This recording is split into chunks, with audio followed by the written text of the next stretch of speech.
அவருக்கு இருக்கக்கூடிய ஒரே கவலை என்ன? எங்க தண்ணி வருதோ இல்ல அங்க தண்ணி வரணும். காவிரி சொன்ன எல்லாருக்கும் வணக்கம். ஆர்கே நகர்மணி. உதயணனுக்கு ஒரே ஒரு நிமிஷம் ஒரு ஸ்டோரி மட்டும் சொல்லிட்டு போயிடுறேன். எலெக்ஷனுக்கு 2 மாசத்துக்கு முன்னாடி துறைமுகம் தொகுதி வந்துட்டு இருந்தாரு. நான் அந்த வழியா போயிட்டு இருந்தப்போ எனக்கு தெரிஞ்ச சிஸ்டர் வந்து அங்க நின்றுட்டு இருந்தாங்க. அந்த சிஸ்டர்கிட்ட கேட்டேன், நீ தளபதியோட ரசிகர், விஜயானனுக்கு தானே ஓட்டு போடுவேன்னு சொன்ன அப்படின்னா.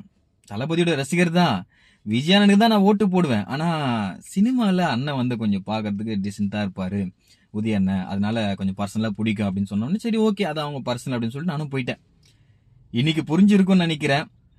இந்த டீசென்ட், இந்த டிசிப்ளின் இதெல்லாம் வந்து ரீல்ல மட்டும்தான், ரியல்ல கிடையாது அப்படின்ட்டு. அவசரப்பட்டீங்களே உதயண்ணா. இருக்கிற கொஞ்சம் ரசிகர்களும் போயிட்டாங்களா? ஆனா ஒண்ணுண்ணா, கலைஞர் ஐயா அவர்களோட பேரண்டா நான் அப்படின்னு சொல்லிட்டு நிரூபிச்சிட்டீங்க. கலைஞர் ஐயா அவர்கள் பேசாத பேச்சா? ஆக்சுவலி உங்களுக்கு எக்ஸ்பீரியன்ஸ் வேணும். சசிகலா மேடம் காலில் எடப்பாடி ஐயா அவர்கள் விழும்போது என்ன சொன்னார் அப்படின்ட்டு எல்லாருக்கும் தெரியும்னு நினைக்கிறேன். அப்புறம் இன்னொன்று கூட சொன்னாரு, பாவாடை நாடான்லாம் ஒரு டயலாக் பேசினாரு கலைஞர் ஐயா அவர்கள்.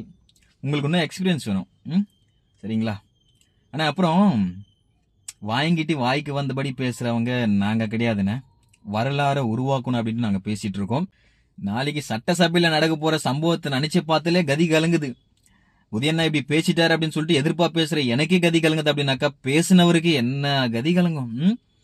நாளைக்கு சட்டசபையில கதவு மூடுறது கன்ஃபார்ம். சட்டமன்ற கூட்டத்தொடர்ல 2 நாள் ஆரம்பிக்குது, 5ஆம் தேதி ஆரம்பிக்குது. சும்மா விட மாட்டோம்.